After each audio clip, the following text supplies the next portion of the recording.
ECSI fans, you want to revolutionize your sports investing habits? Allow me to tell you about WagerWire. WagerWire is an app that helps you become a superior bettor by allowing you to sync all your sports books and track all your bets in one place. See your current action, your betting history, and stats. You could also sign up for sports books and collect bonus offers. Follow them at WagerWire on X, as it's the best account on the platform. Head to App Store or Play Store now and search WagerWire and download the 2,000 years long, we will never settle. Hard days, no way, with a heavy metal. No time, no fail, won't stop here. Like a torch to a flame when it burns hot.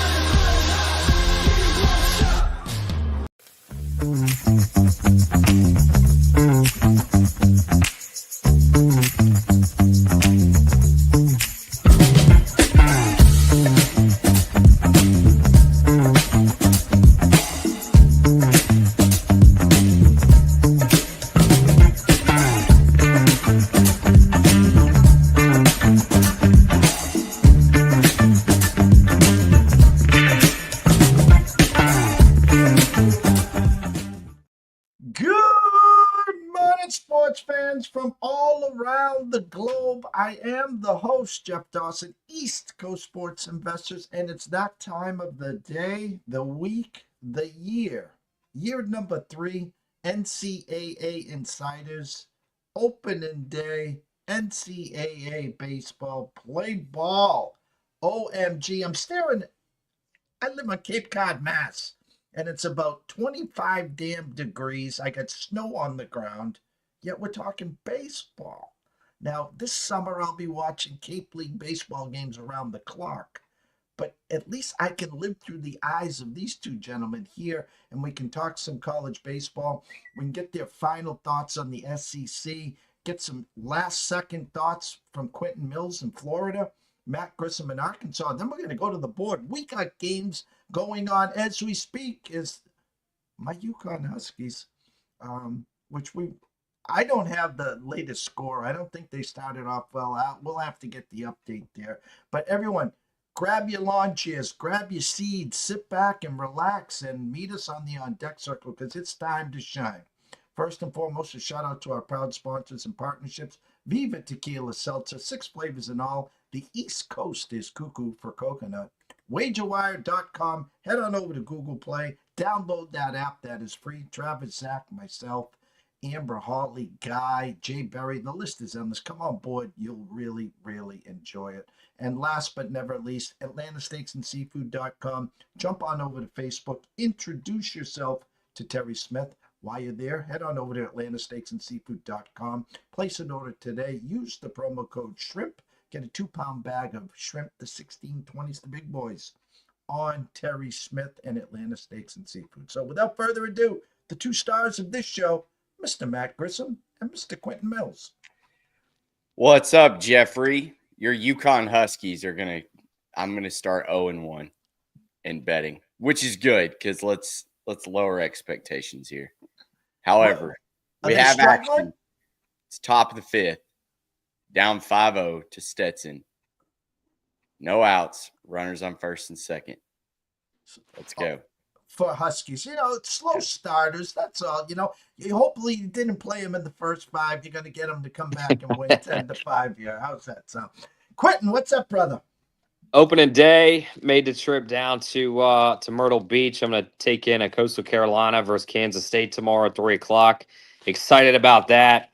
Need Coastal to give me the new access, new locker rooms. So if any Coastal fans are watching, I'm in town. Let's just give me a ring. Well, before we dive into the board, let's start with you, Q. It's been a while. I want to hear Florida Gators, a team that has Omaha in the brain. You were a part of that not too long ago. Expectations for Florida this year? So I think offensively, they're going to be addition by subtraction. You obviously lose a guy like Jack Caglianone. He's irreplaceable. But you can still manage without him. And Sully did a really good job of bringing in guys like Blake Sear and then also retaining guys like Ty Evans. Matt knows Ty Evans before he broke his arm last year was just on an absolute tear. You know, Luke Heyman is having a hell of a spring. They changed his batting stance a little bit. So he's coming more through the zone, which has produced, major dividends. Kate Curlin was hurt last year for a long time with a broken wrist. He's 100% healthy. He added some weight. He looks good. And then, the big guy was Colby Shelton. He batted 256, which is a down year for him, but he had 20 home runs. And a lot of people think that there was just a lot of pressure last year, but he's came back. He's had a really good spring. And then they got additions like Kyle Jones, who was conveniently from Stetson, as we were talking about. He's a true center fielder, a true leadoff hitter that Florida hasn't had since Buddy Reed back in like 2016, 2017. So when you have guys like that and you just compile a lineup that is 1 through 9 dangerous, you're going to be fine against anybody in the country. Pitching, they have some of the highest ceiling guys in baseball. I mean, Liam Peterson, Jay Clemente, Pierce Capala. Matt and I saw him last year in Omaha, limited start. I mean, he pitched a gem against Kentucky. If those guys can maximize their potential, they're a nasty, nasty threesome. The problem is they're young, they're inexperienced. So that's really going to be a major factor. Can they handle the ups and downs of a season and mentally charge through? If they can, watch out. It'll be another trip to Omaha. If they can't, you could see a season like last season. Matt, life without Hagen Smith. What's Friday Night Lights look like? Insert Gabe Gackle, the electric sophomore pitcher who pitched in relief last year, but he turned down a couple millions of dollars to go to college. That's what he wanted to do. So I think anytime you've got a kid transitioning from freshman to sophomore year that's going to step into a big role, and your coach, who we have one of the best pitching coaches in the country, and Matt Hobbs, when he can confidently give a kid the ball on a Friday night in the SEC and say, here, you're our starter, you're our ace, you've got to be excited about it. Gackle, sub-3 ERA last year, again, but it was in relief. I think he ended up with about 42 innings pitched. But I'm excited. I think the pitching staff for the rotation as a whole is better than last year, far and away, because I think Tigert, Molina, they were – I gave him a grade yesterday, like a C and a D or a F. Yeah. Hagen being an A+. Now we kind of have like an A-, a B+, and a B. So I'll take that average all day. I remember last year you had great Friday Night Lights, and then it was the offense. Now, unlike football, where defense most of the time wins championships. Yeah, you need a good defense, obviously, in college baseball, but you need to be able to score. You need to, when you get guys in scoring position, you need them to cross the plate, because as the innings progress and you're getting great starts, 6, 7 innings, and now you go to the back end, but you haven't scratched any runs across. Matt, is this going to be a problem this year? I don't think so. We didn't have a guy bat over 1,000 OPS last year. The weighted runs created plus, I think the highest one was about 120. Meanwhile, you've got guys across the country like Jack Caglianone and Drew Burris that are well into the high 100s, almost 200. So I think that as a whole, you've got to get better at producing runs. And I think Nate Hobbs has done a really good job. They've brought in a lot of people like Logan Maxwell, Brent Iredale. Ryder Helfrich was up in the Cape. I think him and Vahiva Aloy both were like neck and neck to lead for home runs. So we've got a good mix now. Rocco Pepe is going to be batting leadoff. They did a little expose on him. He's just a little fireball. He's going to be great in that leadoff spot. He's got a lot of pop off his bat. Reminds me of a better Peyton Holt, who was the kid that did the deke and got the out. That was on SportsCenter's top 20 or top 10 videos. But I think the lineup's going to be a lot better. And while I understand the doubt behind it and why, Arkansas at 15-1 isn't considered value anymore, when realistically Dave Van Horn hadn't opened the season less than 12-1 any other year. Last year, I think they were 10-1, and we saw that they really weren't worth it. But this year at 15-1, I think that's a no-brainer to go ahead and bet a ticket on. As your UConn Huskies just score a run off a bad pitch. Good job. All right, 2-5. Hey, nobody shuts out the Huskies. Nope. It caught my eye, and I lost my train of thought there. the real you, right? The Come on, UConn let's see. Huskies. Quentin, ACC, you turned me on to them a couple years ago. The Wake Forest years. You brought me on to Virginia. We know the SEC. The headliner here, opening day NCAA baseball, will the SEC reign supreme? There's a couple teams in the ACC that I think are going to say, hey, slow the roll on the SEC, please. Yeah, so I think it's anybody, Otea, North Carolina, and UVA are going to top the ACC, at least in the preseason. But then in Clemson as well, you could probably argue that they're, 1A, 1B, and 1C. That's how close they are. And then you have a slight drop off with teams that just have maybe not the eliteness, but a lot of potential. Duke has potential to be really good. Very scrappy team. Wake Forest as well. Wake Forest offense 1 through 9. They reloaded this year from last year. They struggled to score last year, and that was a big problem. There's a lot of pressure on the pitching staff. This year they reloaded with guys like Ethan Conrad, Cade Lewis. You bring back probably the number 1 ranked shortstop, Merrick Houston, among other several role players. Jack Winay, 20 plus home run power bat. The pitching, I'm very curious. Obviously, everybody knows Wake Forest pitching lab is kind of second to none, maybe, rivaled by Tennessee's Frank Anderson. But Logan Lunsford came from Missouri, and he's got a lot of talent. You could see him flash last year on that Missouri Tiger team. They were a bad team. He's going to a great team this year in the ACC where, competition is similar to the SEC, so he's going to do really well there. And I believe in the Wake Forest pitching laboratory. They also have another freshman and I believe an incoming transfer to round out that rotation. If they're in a similar boat, if offensively they'll be fine. If they can figure out the pitching staff all season long to couple with their extremely deep bullpen, they could be a serious threat to make a deep run in June.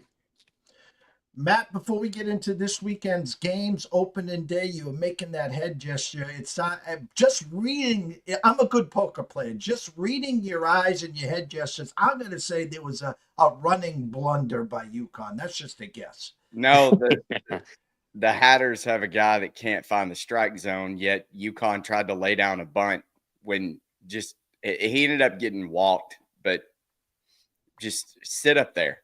Do not move. Make him throw you a strike. This is opening day, the first game on the docket, and Matt's already sweating here. Come on. We can't lose games, Jeff. Yeah, I can't. I only bet it because of you, because I'm like, okay, this lines up perfectly. They're the first game at 9 a.m. It's UConn, and I got a good number at minus 170 whenever everywhere else was 185. It's 5-3, runners on the corners. How many UConn outs? is alive, 1 out. All right. We're fine. 3-run jack, 6-5. You're going to say, we got to do this more often. So, Yeah. Anyways, before we dive into this weekend's games and your selections, your leans, I love to go out west with you, Matt. Give us a dark horse out there. Who's that team out west this year? UC Santa Barbara's pitching staff, I'm kind of in love with. I just don't think the days of the mid-major are over. Like, I don't think with the transfer portal the way it is with NIL, the powerhouses, I'm surprised they retained Tyler Bremner. Honestly, I'm surprised that he didn't go somewhere else. But they'll be a fun team to watch. You're probably going to have to lay at minus 300 every Friday night when he pitches. But that's kind of been the way it's been for UC Santa Barbara. I know the guys are high on Oregon State. I'm not buying it yet. I don't think they've got the pitching staff to compete. Q, is there any other West Coast team? I think you're missing the obvious. I think Oregon, because of the conference they're in, it's a weak conference. Nebraska's their only opportunity to kind of rival them, I think. They have Grayson Grenzel, a top 5 starter. We talked on our show, like typically they're a contact hitting team. They have a lot of power in their lineup this year. They had several guys with over 10 plus home runs, which is not normal for them. Their fan base has bought in since they recently brought back the sport of baseball 6 or 7 years ago. It's kind of a rowdy environment. The weather's shitty out there. From a West Coast standpoint, they kind of have the all the package. And then just to allude to the UC Santa Barbara, they just can't hit the ball, and that's going to be their Achilles heel. Great pitching, but when you're losing games 2-1, it's going to be tough. Yeah, Go ahead, Matt. stole the words out of my mouth with Oregon. That's probably the team that I'm Stanford has a lot of hype, obviously, because of Rentaro, and they brought back all three starters. They're a wild card. Like they just offensively, they were okay last year. Pitching had a lot of issues. They're another guy, lineup where if they can click off, on the mound, they could be really good. It's just a kind of a wait and see. You just don't know what you're going to get. Are these guys going to develop and flourish, or are they going to kind of just be middle of the row? So for the newcomers, for the people just getting into college baseball because of you guys, here's the hard pill for someone like myself, just myself, to swallow is especially on the Friday night lights. There's the Paul Skeens of the world, the Hagen Smiths. The list is endless where these studs are minus 300, minus 350. Now on paper, of course, you're gonna mop them, but when you lay in minus 300, 375, you're getting run lines even minus a run and a half, minus $1.60. Can you help the people here that want to get involved in the college baseball? How do they get involved in such high price numbers, Mr. Grissom? I think you just do a 2-team money line parlay.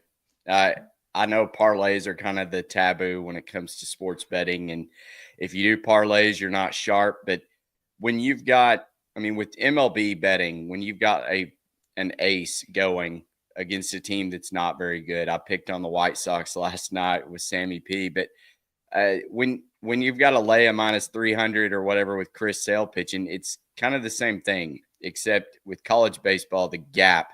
There's a reason why they're minus 300. It's not just the starting pitching. It's everything. It's the depth of the bullpen. It's the lineup. So it's really not a bad price to lay, as Stetson just fumbled the ball there to get it in. So good job, Huskies. I don't think it's a big deal to lay that type of price, but obviously you're going to run out of money if you keep betting minus 300. So just parlay it with another minus 300 or minus 400. Get that closer to even money. You're going to work out in the end, because aces typically in college baseball don't lose.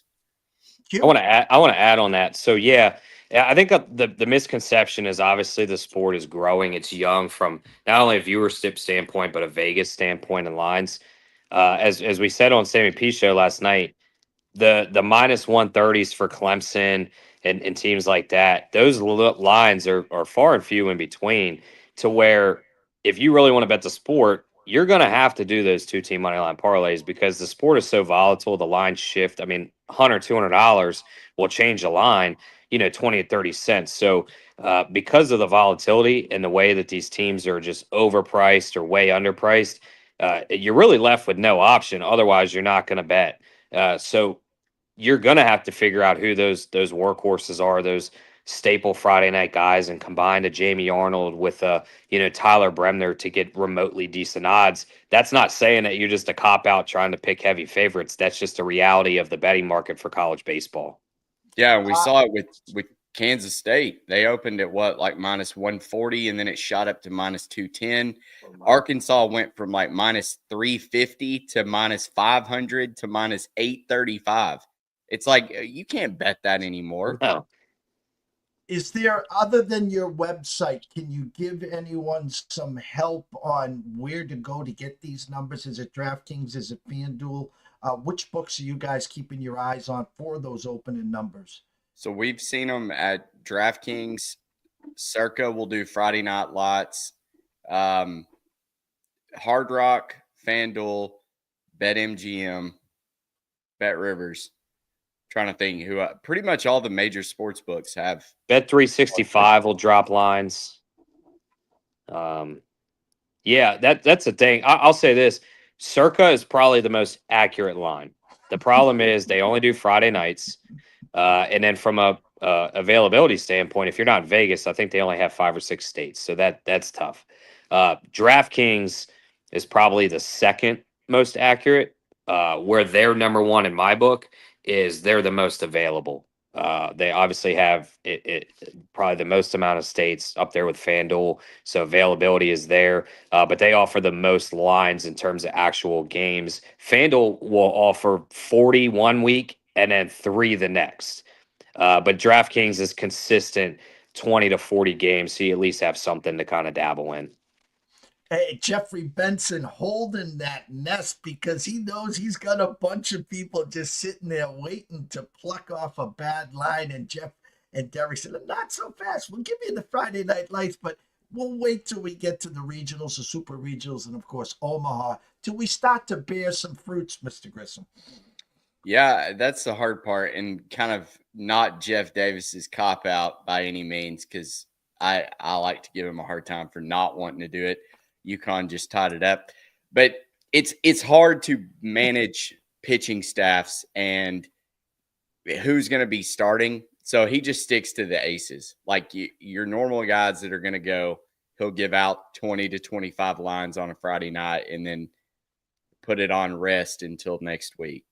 So Saturday, Sunday, while we're scrambling around, DraftKings hangs lines 30 minutes before first pitch. We find out this pitcher's a scratch. That's where the money is made. So I understand why he wants no part in that charade. All right. Well, listen, we got standing room only here on Twitter. Go follow Matt Grissom at Grissom on X, Quentin Mills at Q Millie. That's 3 L's, 2 Y's. NCAA Insiders.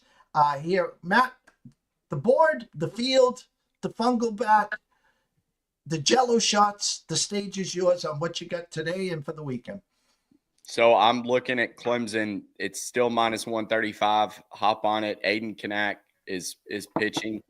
I don't know much about Oklahoma State's pitching staff. They're replacing an entire staff, but Kanak was a true freshman last year, stepped into a role as their ace now. I wrote up in the VSiN article just a great repertoire of pitches. He had a sub-3 Sierra, 3.35 ERA, I believe. I really like Clemson this year. I think this is the year Eric Backage gets over the hump and gets through the super regionals and takes his team to Omaha. So I really like Clemson today. Anything else on the board? Q, I'll let you hop in before I think a couple of them were opposites on. UConn just took the lead, so the Huskies are in command here. Base hit, so that's good. I'm on Clemson with Matt. I'm also on Nebraska. I like Mason McConaughey, not Matt McConaughey. No relation either. Maybe twice removed distant cousin or something. But I like Cam. They have Gabe Swanson, who was swinging the bat red hot last year to end the season. Great coach, young team. Had a lot of momentum to make the regional last year. They just ran into the Gators and Oklahoma State, which, two tough blue blood teams. So I like them at even money. I really like Houston, Arizona State. Ben Jacobs should be pitching for Arizona State. He's a quality arm for Friday. That team can absolutely mash the ball. Willie Bloomquist has some big thunder bats down there in Arizona. And then Houston, good starter in Dollar on Friday nights. They have a big time third baseman transfer, Cade Climby. They're just a scrappy team, and I think they get it done against a northern Minnesota team that I don't know if has ever been good in baseball, at least in my lifetime. So another no-brainer, and this is the big money line parlays that we're talking about. Florida State with Jamie Arnold was minus 445 by the time I got to him, and then UVA. Both teams, UVA is playing Michigan and Puerto Rico. They should absolutely handle Michigan, who I think is going to be slightly down. They lost some guys to the portal. And then Florida State. Anytime Jamie Arnold's going to be on the mound, it's almost a surefire win, even though they lost some offensive production. But I got that at minus 160, which is a hell of a lot more attainable than laying, minus 300 or higher juice. So I love that play. And then my final play is a 3-team money line with Santa Barbara, Duke, and Oregon State playing Xavier. I just think both teams all 3 teams start the season on the right foot and get a nice win. Matt? So I was on your Yukon Huskies and then Clemson we talked about. I like Ole Miss minus 115 versus Arizona. I know these guys are high on Arizona, but Hunter Elliott's back off Tommy John's for Ole Miss. I've still got to believe the SEC is just a little better than the ACC and all the other conferences. So they're going to go out and prove it today. Arizona, the second shortest shot to win the Big 12. So you got Ole Miss that's like the 10th to win the SEC. We'll see if they can win. But I also like Louisville plus 130. I don't think Schlossnagle has Texas ready yet. There's a lot of hype around this Louisville team, so I'm looking forward to seeing Schloss try to go 0-3 this weekend, just as a little bit of karma for the way he did Texas A&M. And then I've got a UVA, North Carolina, Arkansas moneyline parlay. Got them all down to plus 103. These are all heavy favorites. I don't even know if you can bet Arkansas anymore. That line's gotten so out of whack. But, yeah, college baseball's back. This is just the beginning. Johnny, our boy Johnny V, he tweeted out. He said the first game already, team overcame a 5-run lead in 1 inning. College baseball's back. We love it. Things we love to see, Jeff. 18-year-olds and metal bats. Yep. And metal bat. That's an exacta right there. You know, during the summer, I get the Cape League, and I get the kids that just finished the Super Regionals, the World Series. They limp to sunny Cape Cod in the summer, and they get gifted with wooden bats. And they got to be saying, what in the hell is this? Here's the thing. It wasn't even UConn's bats that did that comeback. It was the poor guy on the bump for Stetson. Could not find the strike zone. Walk. Sounded like a Pac-Man game. We love it. Well, guys, this is going to be a spot every Friday. We talk backstage. We'll talk further, and maybe we can start something, schedules or whatever. Maybe the midweek games, get you guys out here to talk some midweek matchups before we get to Fridays, obviously, and Friday night lights and the weekend matchups. Couldn't be proud of you guys. Year number 3, people. They were here with us at the embryo stage, and now these guys are bigger than life right now and only getting bigger. So make sure you follow them. As we always wrap it up here, Q, where can they find all your work? On Twitter X at Q Millie, that's 3 L's 2 Y's, as Mr. Dawson alluded to, and then NCAA Insiders is our main account. Please go follow that, and then YouTube. Please follow, like, and subscribe to that, and then Matt can take it away. Matty? Yeah, our website, collegebaseballinsiders.com. Nick Dimmitt's done an awesome job. As stats accumulate over the season, those projections will become more accurate, but he's done an awesome job right now, and that's a great resource. And then I'm at Grissom on X on Twitter. Or Nick Hathcote, not here today. The internet and Mother Nature still undefeated as he's having internet issues. Nick, you were missed. Good luck on your action as well. Gentlemen, go enjoy the games. Go enjoy the weekend. Have some fun. Cash some tickets, and we'll catch up with you next week. How's that? Sounds good. If UConn gives up this lead, though, we're going to have to get back on because it's good juju here. This is going to turn into a live stream, just so all-nighter. All right, Jeff. Behave yourselves. Thanks, Jeffrey. Matt Grissom, Quentin Mills, Nick Hathcote, the NCAA Insiders. These guys are the best in the business. Make sure you go follow them. We're going to take a quick commercial break. When we come back, we'll wrap it up. Stay tuned. ECSI fans, you want to revolutionize your sports investing habits? Allow me to tell you about WagerWire. WagerWire is an app that helps you become a superior bettor by allowing you to sync all your sports books and track all your bets in one place. See your current action, your betting history, and stats. You could also sign up for sports books and collect bonus offers. Follow them at WagerWire on X, as it's the best account on the platform. Head to App Store or Play Store now and search WagerWire and download the app. What a way to start the weekend with Quentin Mills, Matt Grissom, the NCAA Insiders, UConn with the 6-5 lead, I guess. So we're super stoked for them there. 1:30. WagerWire, Travis Geiger talking about the Super Bowl, Radio Row, Caesars. They had an amazing weekend there. And then, of course, we got some award ceremonies coming up this weekend. They'll talk about that, so make sure you're here at 1:30 Eastern, 10:30 Pacific. And around 4 o'clock, give or take, myself and Riley Magnuson will be back for the closing bell. We'll get you caught up on this weekend's action. We'll give you a live report on what's going on in the PGA, maybe a couple picks from Riley for the UFC. Everyone watching and listening, if you're not a part of our YouTube station, jump on over to YouTube at East Coast Sports Investors. Subscribe, it's free. Come on back to Twitter at EC Sports Invest. Follow us, we'll follow you back. Never miss a show. Turn on those notifications. Guys, you're the best. See you in a couple hours. Stay tuned.